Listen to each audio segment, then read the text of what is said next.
Soberanía, legado y supremacía. Sean todos bienvenidos a la parte 6 del Imperio japonés. Empecemos. El periodo Nara y la consolidación del Estado japonés. En el año 710 después de Cristo, el corazón de Japón se trasladó a la antigua Nara, donde se estableció la primera capital permanente del país. Este fue un momento fundamental en la historia de Japón, no solo porque marcó el principio de una nueva era, sino porque consolidó el concepto de unificación política bajo un imperio centralizado en el que el emperador se erigió como la figura dominante,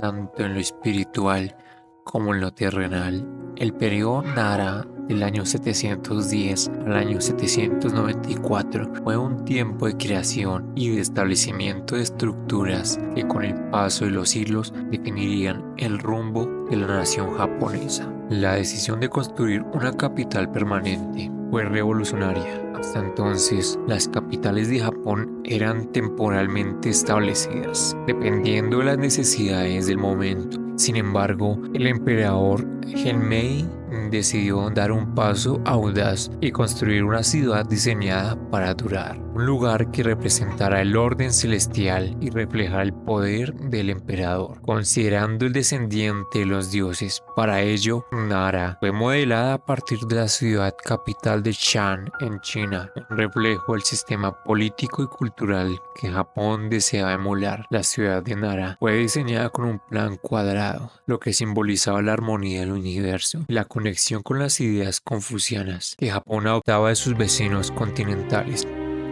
En el centro de la ciudad, el Palacio Imperial se erigió como el corazón de la nación, un lugar sagrado desde donde el emperador gobernaría no solo a los hombres, sino a la tierra misma. La ciudad de Nara no solo era el centro político, sino también el centro religioso, albergando una impresionante cantidad de templos budistas que se levantaron a lo largo y ancho de la ciudad. La consolidación del poder imperial y el sistema político. Con la capital en Nara, el emperador se consolidó como la figura suprema del poder en Japón. En ese contexto, el emperador no solo era un líder político, sino también un líder espiritual, encargado de mantener la armonía cósmica entre los dioses y los humanos. Este concepto de la autoridad del emperador, tanto espiritual como terrenal, fue esencial para la construcción del Estado japonés. A través de esta consolidación, el poder imperial se afirmaba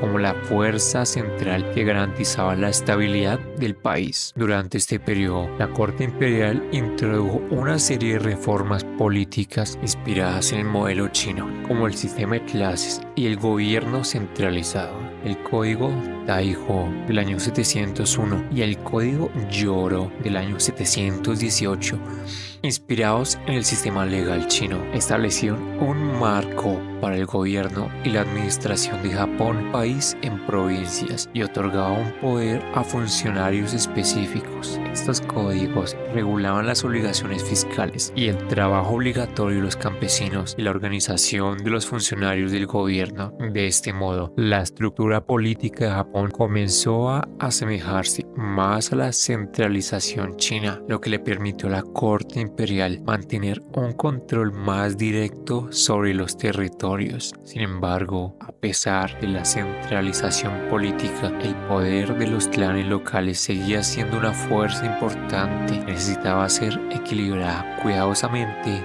por el emperador. El budismo como pilar del Estado japonés. El budismo, que había sido introducido en Japón durante el periodo Asuka, encontró en el periodo Nara un terreno fértil para su crecimiento, con la construcción de templos como el gran templo Todaiji en Nara, que alberga una de las estatuas de Buda más grandes del mundo. El budismo se consolidó como la religión oficial del Estado japonés. El emperador mismo era considerado considerado el protector del budismo y los templos se convirtieron en centros de educación, cultura y administración religiosa. El Gran Buda de Nara, Daibutsu, es uno de los símbolos más emblemáticos de esta era. La imagen monumental de Buda, esculpida en bronce y cobre, no solo la divinidad de Buda, sino también la fuerza unificadora del Estado japonés. La construcción de Todaiji y otras grandes estructuras budistas no solo fue un acto religioso, sino también un acto de poder imperial, donde el emperador aseguraba su relación divina con los dioses y dominio sobre la tierra de los humanos. En el florecimiento de la cultura y las artes en Nara. El periodo Nara, también un momento de gran florecimiento cultural. Las artes budistas, como la escultura, la pintura, la arquitectura, vieron un auge sin precedentes. Templos budistas construidos durante este periodo, como Kofuku-ji, Todaiji y Yakusushi-ji, son testamentos del poder artístico y arquitectónicos que Japón alcanzó durante estos años.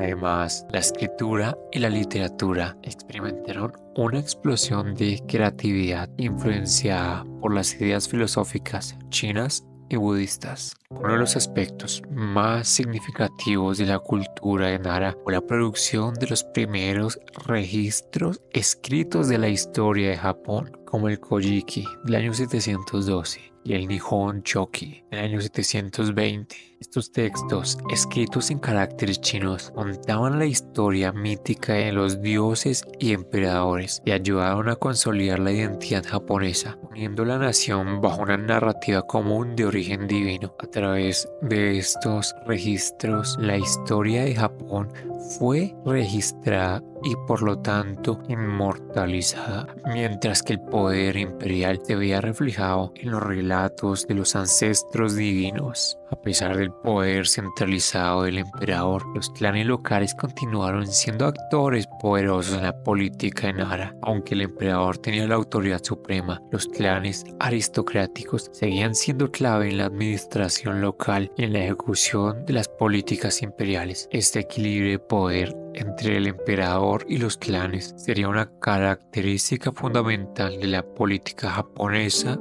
durante siglos. Además, la nobleza de Nara jugó un papel importante en la corte imperial, no solo en los términos administrativos, sino también en las dinámicas sociales y culturales. Los miembros de la corte eran responsables de la promoción de las artes y el entretenimiento de funcionarios, lo que aseguraba la estabilidad política y cultural del periodo. El auge del periodo Nara, sin embargo, no fue eterno.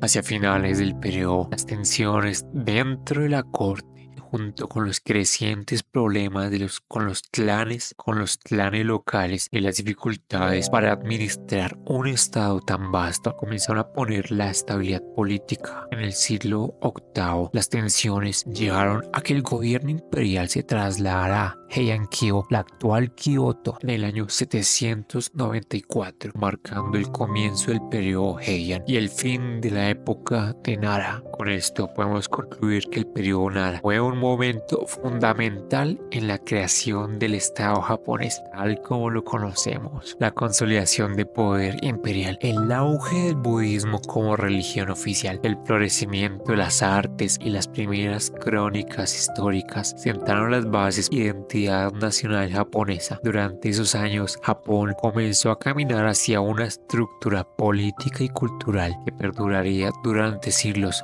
marcando el comienzo de una historia unificada y una relación indisoluble entre el emperador, los dioses y el pueblo japonés. Con esto concluimos la parte 6 del Imperio japonés. Suscríbanse y denle like y continuemos a través de los misterios de este mundo imperial.